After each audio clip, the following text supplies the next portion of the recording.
सुप्रभात।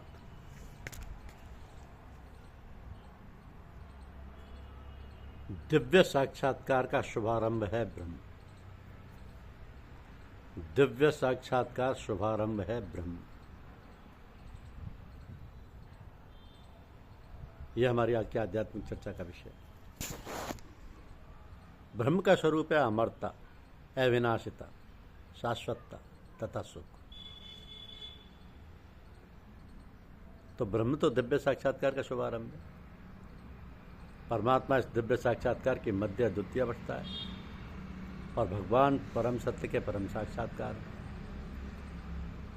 भगवान परम सत्य के चरम साक्षात्कार। अतः परमात्मा तथा निराकार ब्रह्म दोनों ही परम पुरुष के भीतर रहते हैं। प्रकृति परमेश्वर की अपराशक्ति की अभिव्यक्ति है। भगवान इस अपरा प्रकृति में परा प्रकृति को गर्भस्थ करते हैं और भौतिक प्रकृति के लिए यह आध्यात्मिक स्पर्श है। जब इस प्रकृति द्वारा बुद्ध जीव आध्यात्मिक ज्ञान का अनुशीलन करना प्रारंभ करता है तो वह भौतिक जगत के पद से ऊपर उठने लगता है और क्रमशः परमेश्वर के ब्रह्म बोध तक उठ जाता है। तो ब्रह्म बोध की प्राप्ति आत्म साक्षात्कार की दिशा में प्रथम अवस्था है। इस अवस्था में ब्रह्मभूत व्यक्ति भौतिक पद को पार कर पाता है, लेकिन वह ब्रह्म साक्षात्कार में पूर्णता प्राप्त नहीं कर पाता। यदि वह चाहे तो इस ब्रह्म पद पर बना रह सकता है और धीरे धीरे परमात्मा के साक्षात्कार को और फिर भगवान के साक्षात्कार को प्राप्त हो सकता है। वैदिक साहित्य में इसके उदाहरण बड़े पड़े। चारों कुमार पहले निराकार ब्रह्म में स्थित थे, लेकिन क्रमशः वो भक्ति पद तक उठ गए। जो व्यक्ति निराकार ब्रह्म पद से ऊपर नहीं उठ पाता उसके नीचे गिरने का डर बना रहता है। भले ही कोई निराकार ब्रह्म की अवस्था को प्राप्त कर ले, किंतु इससे ऊपर उठे बिना तथा परम पुरुष के विषय में सूचना प्राप्त किए बिना उसकी बुद्धि विमल नहीं हो पाती। अतः ब्रह्म पद तक उठ जाने के बाद भी यदि भगवान की भक्ति नहीं की जाती तो नीचे गिरने का भय बना रहता है। वैदिक भाषा में यह भी कहा गया है कि रस के आगार भगवान श्री कृष्ण को जान लेने पर भी मनुष्य वास्तव में दिव्य आनंद में हो जाता है। भगवान श्री कृष्ण को जान लेने पर मनुष्य वास्तव में दिव्य आनंद में हो जाता है। परमेश्वर 6 ऐश्वर्यों से पूर्ण है और जब भक्ति निकट पहुंचता है भक्त तो उन 6 ऐश्वर्यों का आदान प्रदान होता है। राजा का सेवक लगभग राजा के ही समान पद का भोग करता है। इस प्रकार के शाश्वत सुख, अविनाशी सुख तथा शाश्वत जीवन भक्ति के साथ साथ चलते हैं। अतः भक्ति में ब्रह्म साक्षात्कार या शाश्वतता या अमरता सम्मिलित रहते हैं। भक्ति में प्रवृत्त व्यक्ति में ये पहले से ही प्राप्त रहती है। जीव यद्यपि स्वभाव से ब्रह्म होता है, लेकिन उसमें भौतिक जगत पर प्रवृत्ति जताने की इच्छा रहती है, जिसके कारण वो नीचे गिरता है। तो अपनी स्वाभाविक स्थिति में जीव 3 गुणों से परे होता है, लेकिन प्रकृति के संसर्ग से वह अपने 3 गुणों सतो, रज तथा तमोगुण में बांध लेता है। इन्हीं 3 गुणों के संसर्ग के कारण उसमें भौतिक जगत पर प्रवृत्ति जताने की इच्छा होती है। पूर्ण कृष्ण भावनामृत में भक्ति में प्रवृत्त होने की पर वह बचती है, वह तुरंत दिव्य पद को प्राप्त होता है और उसमें प्रकृति को वश में करने की जो अवैध इच्छा है वह दूर हो जाती है।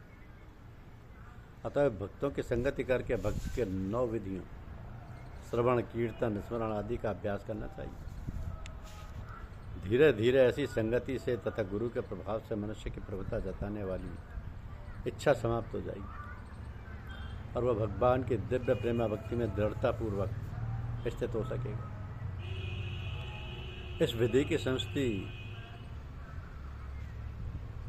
भगवान की भक्ति अति सरल है। मनुष्य को चाहिए कि भगवान की सेवा में लगे, श्री विग्रह को सूंघे, भगवान के लीला स्थलों का दर्शन करे, भगवान के विभिन्न कार्यकलापों पर उनके भक्तों के साथ प्रेम विनिमय के बारे में पढ़े और भगवान का कीर्तन करे। उनके भगवान तथा उनके भक्तों को आविर्भाव तिरोधानों को मनाने वाले दिनों में उपवास करे। ऐसा करने से मनुष्य समस्त भौतिक गतिविधियों से विरक्त हो जाएगा। इस प्रकार जो व्यक्ति अपने को ब्रह्म ज्योति या ब्रह्म बोध के विभिन्न प्रकारों में स्थित कर सकता है, वो गुणात्मक रूप से भगवान के तुल्य है। वो गुणात्मक रूप से भगवान के तुल्य है। शरीर में 9 द्वार हैं, 2 आंखें, 2 कान, 2 नथने, मुंह, गुदा तथा उपस्थ। जब प्रत्येक द्वार सत्य के लक्षण से दीपित हो जाए तो समझना चाहिए कि उसमें सत्वगुण विकसित हो चुका है और सही ढंग से उन वस्तुओं का स्वाद मिलता है। मनुष्य का अंत तथा बाह्य शुद्ध हो जाता है। प्रत्येक द्वार में सुख के लक्षण उत्पन्न दिखाई देते हैं और यही स्थिति होती है सत्वगुण की। सत्वगुण की यही स्थिति होती है। तो सत्वगुणी पुरुष अपने कर्म या बौद्धिक वृत्ति से उसी तरह संतुष्ट रहता है जिस प्रकार दार्शनिक, वैज्ञानिक या शिक्षक अपनी विद्याओं में निरत रहकर संतुष्ट रहते हैं। रजोगुणी व्यक्ति सकाम कर्म में लग सकता है। वह यथासंभव धन प्राप्त करके उसे उत्तम कार्यों में व्यय कर सकता है। कभी कभी वह अस्पताल खोलता है और धर्मार्थ संस्थाओं को दान देता है। यह लक्षण है रजोगुणी व्यक्ति।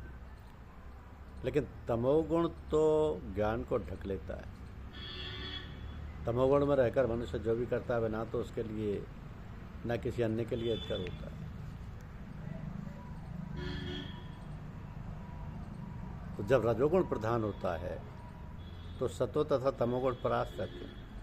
जब सतोगुण प्रधान रहता है तो रजो तथा तमोगुण परास्त हो जाते हैं। जब तमोगुण प्रधान होता है तो रजो तथा सतोगुण परास्त हो जाते हैं। ये प्रतियोगिता निरंतर चलती रहती है। जो कृष्ण भावनामृत में वास्तव में उन्नति करने के इच्छुक हैं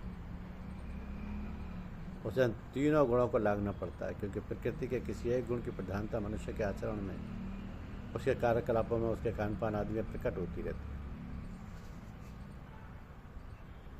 इस प्रकार रजोगुण विकसित करके तमो तथा सतोगुणों को परास्त कर सकते हैं। कोई चाहे तो तमोगुण को विकसित करके रजो तथा सतोगुणों को परास्त कर सकते हैं। यद्यपि प्रकृति के 3 गुण होते हैं, किंतु यदि कोई संकल्प कर ले तो उसे सत्वगुण का आशीर्वाद तो मिल ही सकता है और वैसे लांघकर शुद्ध सत्वगुण में स्थित हो सकता है, जिसे वासुदेव अवस्था कहते हैं, जिसमें वह ईश्वर के विज्ञान को समझ सकता है।